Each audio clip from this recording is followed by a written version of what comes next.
Assalamualaikum warahmatullahi wabarakatuh. Saya di sini ingin mempresentasikan tentang visualisasi data dari mata kuliah Health Data Science and Big Data yang diampu oleh Bapak Hedi Hardiana. Perkenalkan, nama saya Anissa Eka Handayani dari program studi S1 Farmasi Ekstensi. Yang pertama, mengapa perlu visualisasi data? Bisnis modern biasanya memproses data bervolume besar dari berbagai sumber data.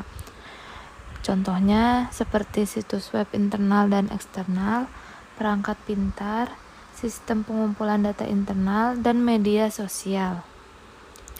Namun, data mentah mungkin akan sulit untuk dipahami dan digunakan. Oleh karena itu, para ilmuwan data menyiapkan dan menyajikan data dalam konteks yang tepat. Mereka menyajikan data tersebut dalam bentuk visual sehingga pengambil keputusan dapat mengidentifikasikan hubungan antara data dan mendeteksi pola maupun tren yang tersembunyi. Visualisasi data menciptakan riwayat yang memajukan inteligensi bisnis dan mendukung pengambilan keputusan yang didorong data serta perencanaan strategis. Di dalam visualisasi data, di sini kita akan membahas 6. Yang pertama itu ada definisi visualisasi data. Yang kedua ada tujuan visualisasi data. Yang ketiga ada prinsip visualisasi data. Yang keempat ada jenis-jenis visualisasi data. Yang kelima ada aplikasi visualisasi data. Dan terakhir yang keenam, contoh visualisasi data. Di sini yang pertama kita akan bahas yaitu definisi visualisasi data. Visualisasi data itu mirip dengan cara berkomunikasi, yaitu berhasil atau tidaknya komunikasi ditentukan oleh penyampaian informasi dari pembicara ke lawan komunikasi yang fokus, jelas, dan tidak terlalu rinci. Dibutuhkan suatu proses visualisasi data untuk mendapatkan visualisasi yang maksimal. Visualisasi data adalah proses menggunakan elemen visual seperti diagram, grafik, atau peta untuk merepresentasikan data. Visualisasi data menerjemahkan kompleks yang bervolume tinggi atau numerik menjadi representasi visual yang lebih mudah diproses. Alat visualisasi data meningkatkan dan mengotomatiskan proses komunikasi visual untuk mendapatkan akurasi dan detail. Yang kedua, ada tujuan visualisasi data. Tujuan visualisasi data yang pertama itu merepresentasikan data dan informasi. Itu merupakan tujuan utama dari visualisasi data. Gunanya untuk mengkomunikasikan informasi secara jelas dan efisien kepada pengguna. Yang kedua, membantu proses eksplorasi data. Visualisasi data yang efektif merupakan langkah awal dalam sebuah analisis data yang baik. Hal ini dikarenakan data yang ditampilkan secara visual dapat menunjukkan eksplorasi data. Yang ketiga, memudahkan pemahaman data. Membantu pengguna memahami hubungan, tren, dan pola yang mungkin sulit terlihat dalam bentuk data mentah seperti tabel atau teks. Yang keempat, mendukung pengambilan keputusan. Membantu mengambil keputusan, memahami data dengan cepat untuk memilih langkah yang tepat berdasarkan bukti visual yang jelas. Yang kelima, tujuan dari visualisasi data yaitu menyederhanakan data kompleks. Tujuannya untuk mengubah data kompleks yang besar menjadi format yang lebih sederhana dan intuitif, misalnya melalui diagram lingkaran, grafik batang, atau heat map. Yang keenam, meningkatkan komunikasi data. Membantu berkomunikasi dengan berbagai audiens yang mungkin tidak memiliki latar belakang teknis dalam analisis data. Yang ketujuh, menarik minat dan interaksi. Tujuannya untuk membuat audiens lebih terlibat, terutama dalam presentasi atau laporan interaktif. Yang ketiga, ada prinsip visualisasi data. Apa sih prinsip visualisasi data? Prinsip visualisasi data adalah program yang memastikan data disajikan secara efektif, jelas, dan informatif. Berikut ini adalah prinsip-prinsip utama yang harus diperhatikan, yaitu kejelasan, kesederhanaan atau simplicity, konsistensi, fokus pada informasi yang penting, konteks yang jelas, dan akurasi. Kemudian kesesuaian dengan audiens, pemilihan representasi yang tepat, memanfaatkan prinsip visualisasi efektif, dan interaktivitas jika diperlukan. Kemudian yang keempat ada jenis-jenis visualisasi data. Jenis-jenis visualisasi data itu ada banyak. Yang pertama itu ada visualisasi data temporal. Visualisasi data temporal digunakan untuk merepresentasikan objek satu dimensi linear seperti grafik garis, diagram garis, atau lini massa.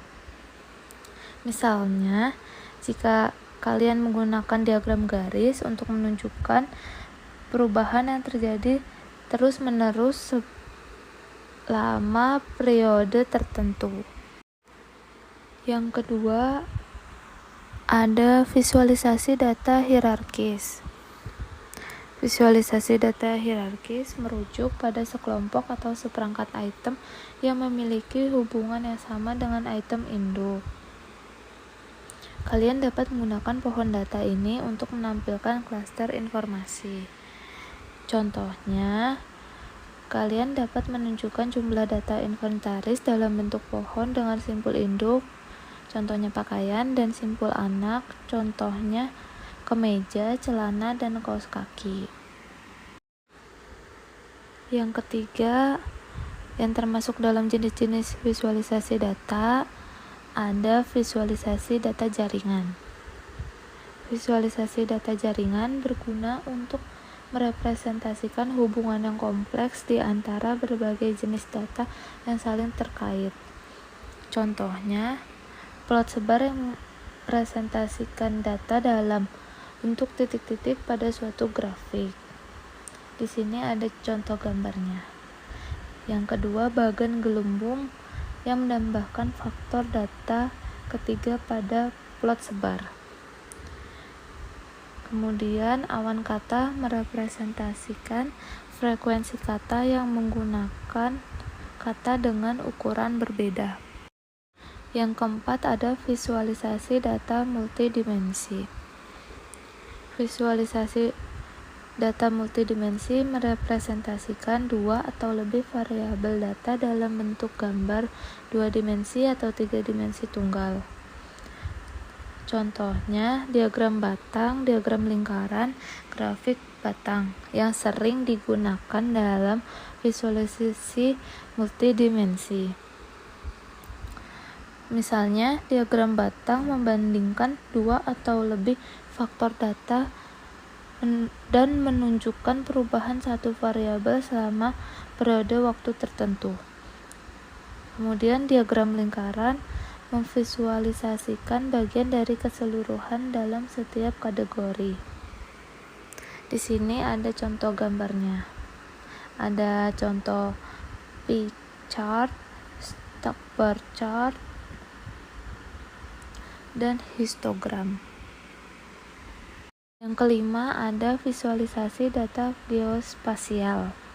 Visualisasi data geospasial seperti peta panas, peta densitas, atau kartogram menyajikan data yang berhubungan dengan lokasi dunia nyata.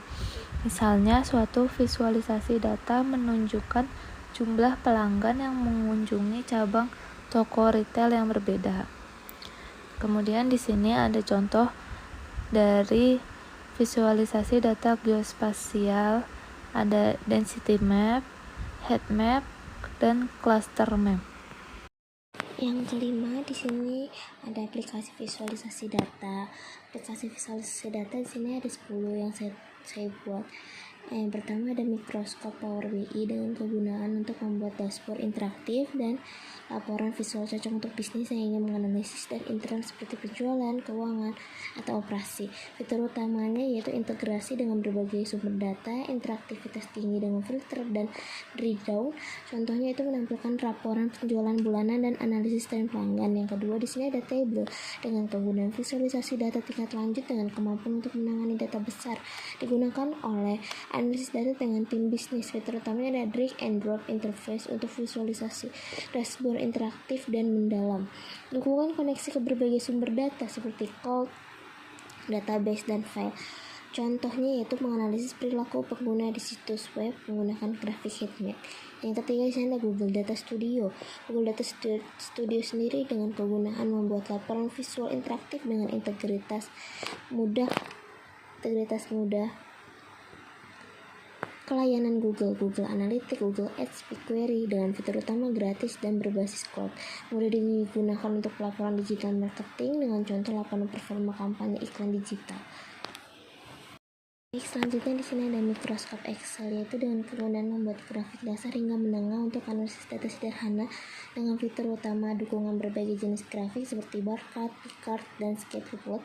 Kemampuan pengolahan data seperti pivot table dengan contoh membandingkan data penjualan per wilayah dengan grafik batang. Selanjutnya di sini ada RGplot dan Python, Matplotlib, Seaborn, dan Plotly, yaitu dengan kegunaan membuat visualisasi data tingkat lanjut dengan kustomisasi penuh dan analisis ilmiah untuk proyek data besar dengan fitur utama kustomisasi tinggi untuk grafik kompleks. Dukungan untuk integrasi data besar dengan contoh scatter plot interaktif dengan Plotly untuk hubungan variabel kuantitatif. Selanjutnya di sini ada D3JS, yaitu dengan penggunaan library berbasis JavaScript untuk membuat visualisasi data web interaktif dan dinamis dengan fitur utama adalah fleksibilitas tinggi untuk desain visualisasi data custom. Digunakan untuk aplikasi web data driven dengan contoh membuat peta interaktif dengan data geospasial. Selanjutnya di sini ada ClickView atau ClickSense. Kegunaannya untuk membantu analisis data dengan dashboard interaktif, cocok untuk bisnis dengan kebutuhan analitik berbasis AI. Fitur utamanya itu adalah asosiasi data otomatis untuk menemukan pola tersembunyi, dukungan visualisasi yang luas. Contohnya adalah analisis performa cabang toko berdasarkan KPI utama. Selanjutnya di sini ada Zoho Analytics dengan kegunaan membuat laporan dan visualisasi data otomatis untuk bisnis kecil dan menengah. Fitur utamanya adalah mudah digunakan dengan template laporan integrasi dengan aplikasi Zoho lainnya. Contohnya adalah laporan keuangan dengan diagram lingkaran dan grafik batang. Selanjutnya di sini adalah infogram, yaitu dengan kegunaan membuat infografis dan laporan visual dengan cepat, cocok untuk pemasaran dan presentasi.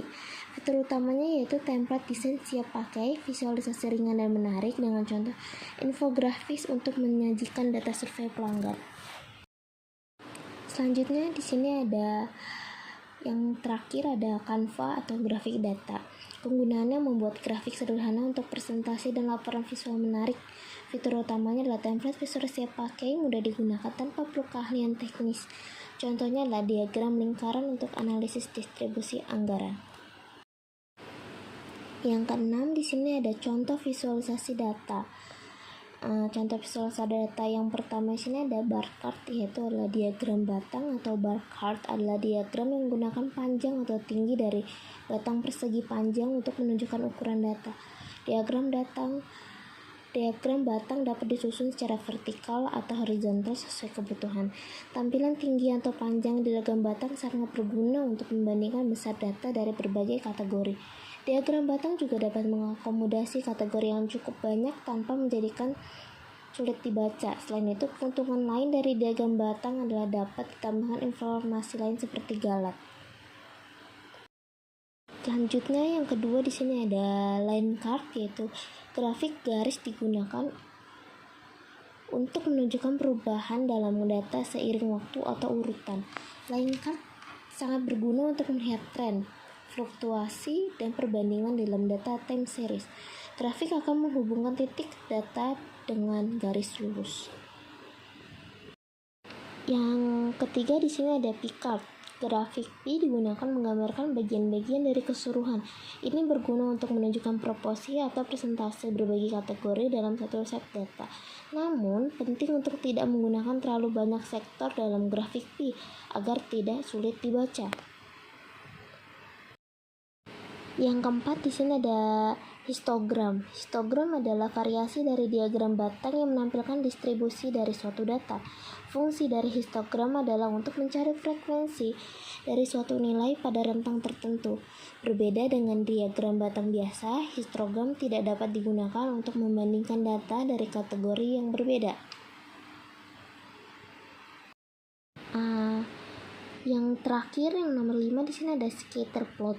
Scatter plot adalah representasi grafis yang terdiri atas titik-titik data untuk menggambarkan hubungan antara dua variabel, apakah kedua yang memiliki korelasi positif atau negatif, dan apakah linear atau tidak.